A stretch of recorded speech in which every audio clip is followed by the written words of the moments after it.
Alright, how y'all doing? Now this is a video that I've done for a subscriber.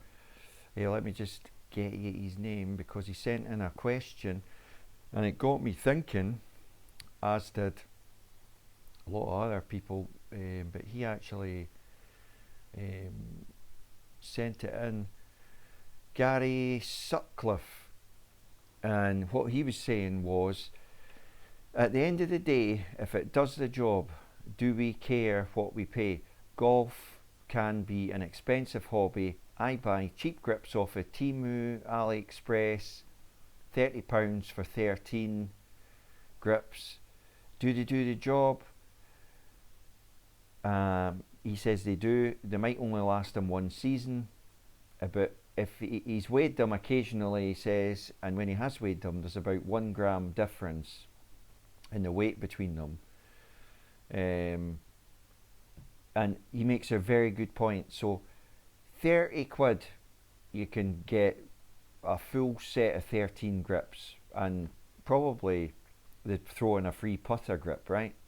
Now, I mean, the grip manufacturers, right, have got to be doing something wrong.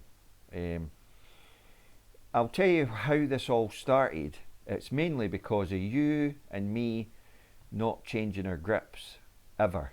You know, we just don't do it. Now, I don't know why this has been the case, but if we maybe had all re-gripped our clubs at least once a year, maybe grip prices wouldn't have gone up. Give you an example. Pros on tour re-grip their clubs, the full bag, maybe not their putter, but certainly every other club, at least every 4 to 5 weeks. The most they'll ever go out re-gripping their clubs is about 2 months. I was going to say maybe 3 months at a push, but they're doing that all the time. Other crazy things they do, as we know, is change their wedges every second tournament. Basically a new set of wedges every time they play, and you wonder why they can stop the ball. Right, let's have a quick shout out in the Hall of Shame of grip manufacturers at the moment. And let's give you the average prices. Bearing in mind, Sutcliffe said he gets 13 grips off of Temu or Etsy or eBay, about 30 quid. I was shocked when I actually looked up. I knew it was expensive because I tend to. Now, this is just buying the grips. This isn't going to a pro shop and buying the grips, because they obviously, in their price, it'll be the grip and them fitting it for you, which is fair enough. Now, you can virtually say that every grip from this list will be about 20 quid a grip if you're getting it from a pro shop. Maybe 18. Between 18 and 20 quid, okay? That's horrendous. If you start going into the double figures, you're over 200 quid for a set of just 9 grips. It's ridiculous. Golf Pride, $12.99 to 15 quid for 1 grip. 1 grip. Lampkin, 14 quid. BRD X1, which apparently is quite a no bad grip, 14 quid. Superstroke, faking Superstroke, £15 and 5 pence. Upwards, because their putter grips go up to about 45 quid. Sometimes 50 if it's counterbalanced. Now, take that into account. This is just you buying 12 grips. You'll be at least 195 quid, maybe 220 upwards. 9 irons, cheapest you can get them, like Golf Pride, things like that, £116.91. Is it any wonder that 90% of golfers go, oh, I think I need to, I'll just trade my clubs in and get a new set. That's where we've got to with this. Now, is it a mad conspiracy?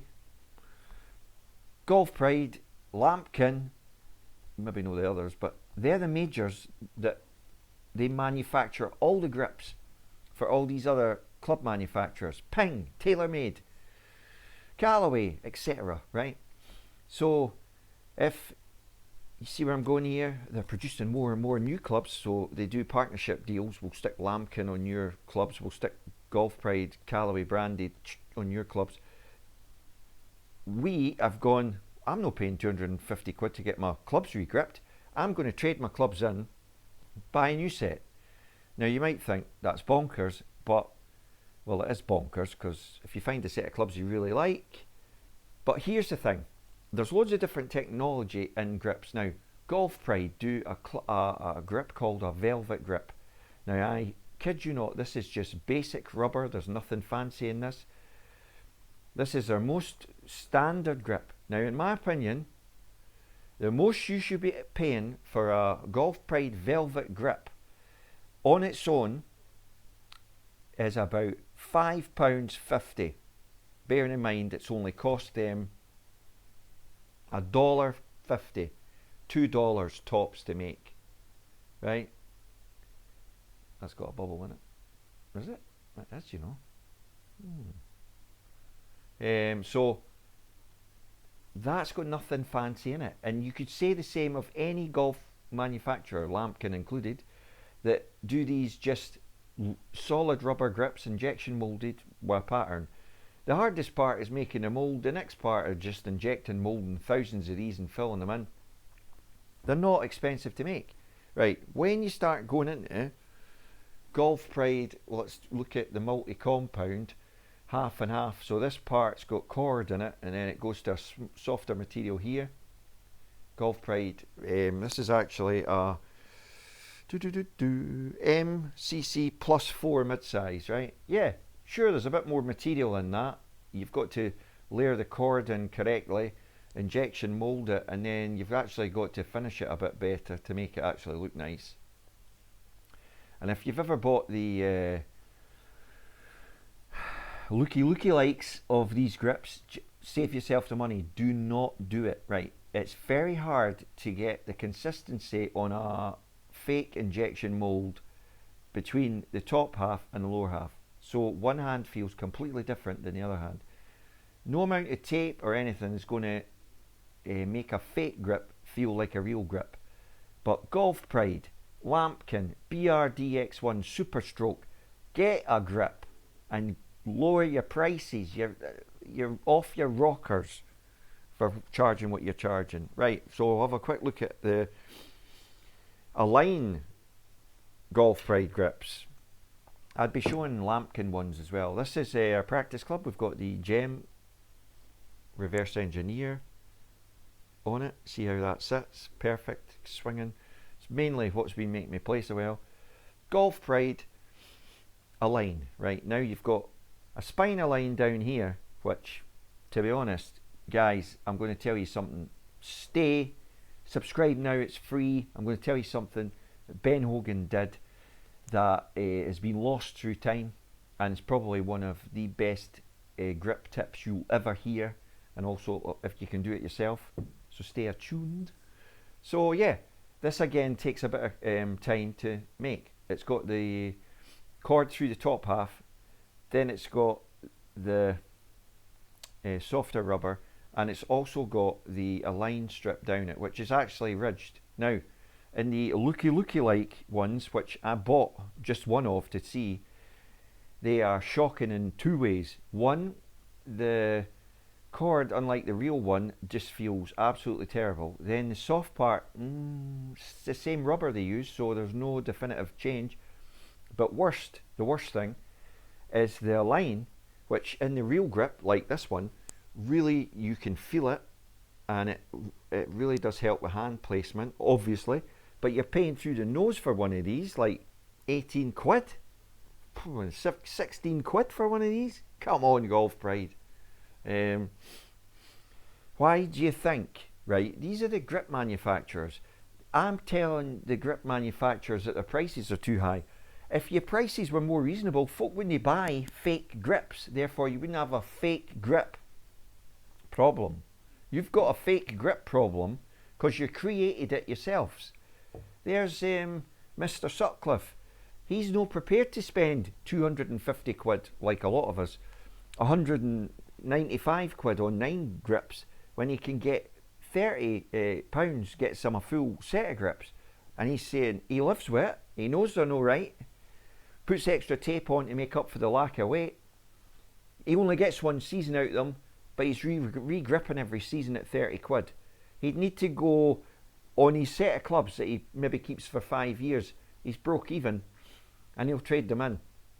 Rather than what everyone else seems to be doing, you guys need to wake up. Buying brand new sets of irons at like over £1,000, keeping them for a year. Well, the grips feel a bit. I'll just trade them in and get a new set. Okay, no wonder the manufacturers are loving this. Nobody's re-gripping because the prices are ridiculous. I know I sound like I'm moaning, but they are ridiculous for what they are. It's injection molded rubber. Once you make one, you can rattle out 1,000 grips an hour on those machines, right? And if you extrapolate your cost production and stuff, recycled rubber, that type of thing, you know, you could be coming up with a sustainable way of doing this, and we could all be re-gripping our clubs at least once a year. If it was affordable, twice a year, like the pros. I mean, the pros are another level, but the other thing about the whole grip side of it and the Align grip, right, is this is not new, the Align grip. Now, you can get a normal grip, just a normal Golf Pride Velvet or a Lampkin Velvet, which has nothing in it. It's just completely round, always has been.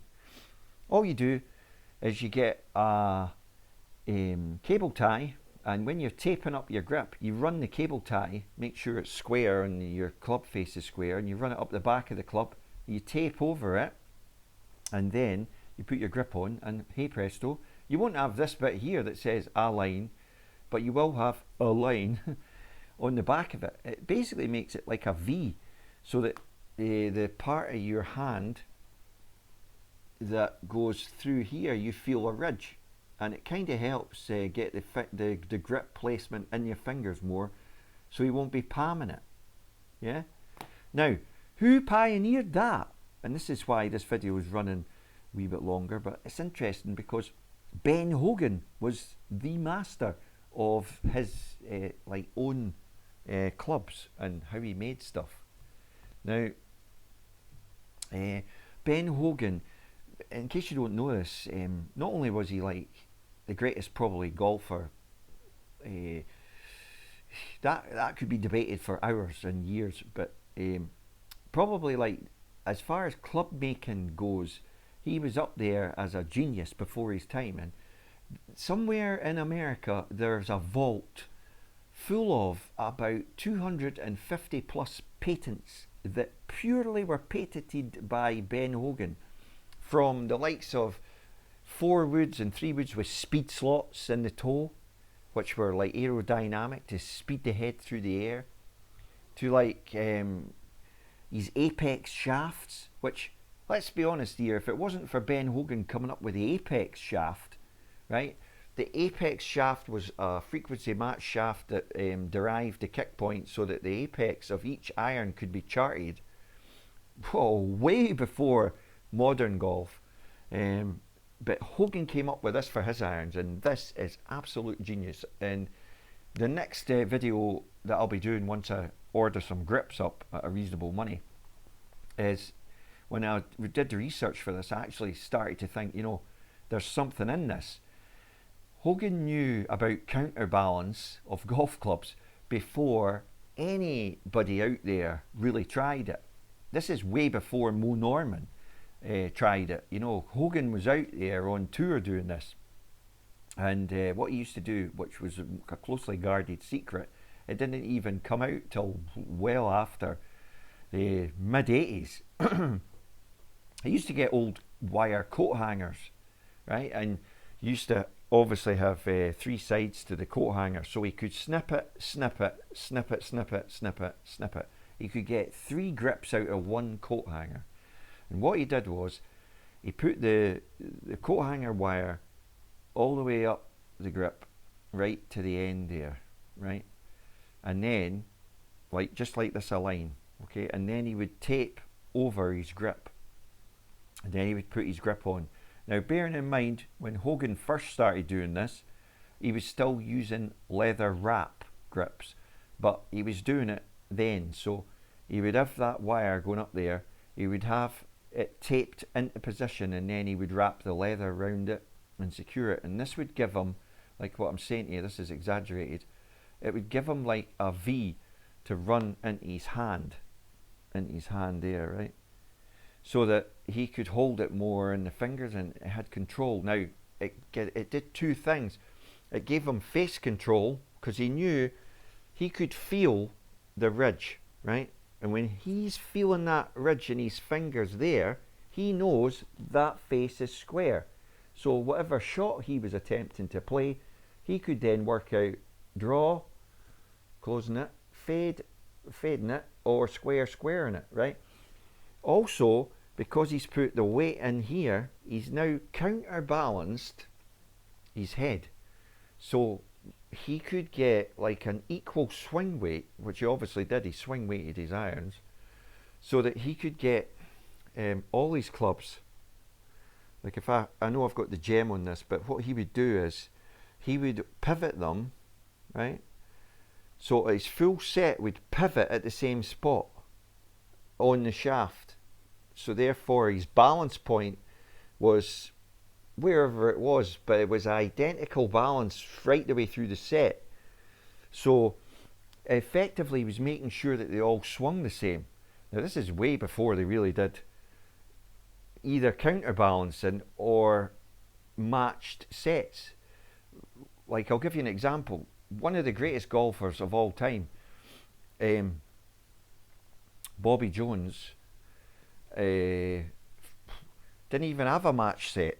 There was a few players like this. They would just go from pro shop to pro shop to pro shop. They would look for a club that was a 7-iron, and they would have like, you know, literally like clubs from all over the place in a bag, but they all went a set distance. Therefore, then they started sort of saying, well, let's get some sort of matching going on here and get a set that's easier for golfers to put together, because these pros would take a year maybe to build a bag. You know, one club here, this is great, trying to like, you know, 20 different clubs, right, that's going the right distance, put that in the bag. So they had even gaps through their bag. Anyway, that's going back a bit too far. This is Ken. But Hogan was a genius when it came to stuff like that. And, you know, this kind of thing, we would all do more of if grips were not as expensive as they are, because it's getting to the point where it's just silly money. It's ridiculous. I mean, if you go back in time, a Golf Pride, let's just take Golf Pride and Lambkin Velvet, right? They were a £5 a grip, £6 tops, and that was 20 years ago. So now they're 14 quid a grip. So basically they've more than doubled in price. Cost of materials, labour, well, it's all a bit debatable, isn't it? Cost of materials, you could be using recycled rubber from old tyres with a bit of a mix. Could be. You know, I think it's possible. Labour, I don't think they've changed the factories any. I think they're still using the same factories, alright, and wages might have gone up slightly. But has it gone up that much that that's the price? Now, pro shops are really caught in the middle of all this. You can imagine, like, if you're going online and you're buying a grip at 14 quid and fitting it yourself, you're basically paying another 6 quid, 4 quid, 18 quid basically, and you know, to get a pro to fit them. And if you've never fitted grips before and you get a really good professional, there's no doubt that paying for the service is 100% better, because they'll measure your hands, they'll put the correct amount of layers of tape on, and the main thing is they'll square them all up. Now, you know, there's ways of doing it. You can put it against a door jamb and put the grip on. You want to put the grip on straight as, with no twisting. You don't really want, there's a small amount of movement you can do, But if you put it on mega bad and you're twisting it all over the place, you're going to stress the rubber, so you're not wanting that. But I'm going to leave it there for you guys. It's been a long video, but it's all valid points, and I'm just saying, I'm calling them out. I'm calling out Golf Pride, I'm calling out Lambkin, I'm calling out BRDX1, and I'm calling out feckin' Superstrokes, because what are you doing to golfers everywhere? You're saying we should be changing grips every 3 to 4 months max, right? Like the pros do. Well, we'd be spending nearly $1,000 a year on just re-gripping clubs. What's going on? No wonder folk aren't re-gripping clubs. And from there, you've got the fakes railroading you through the marketplace because folk aren't prepared to do it. And then it's you guys that have forced that through the market. Also, the fact that us guys just went, nah, I'm not going to re-rip any of my clubs. I'm just going to trade them in and buy a new set. Thanks for watching. Hope you've enjoyed the video. Hope the sound was alright. And we'll catch you next time.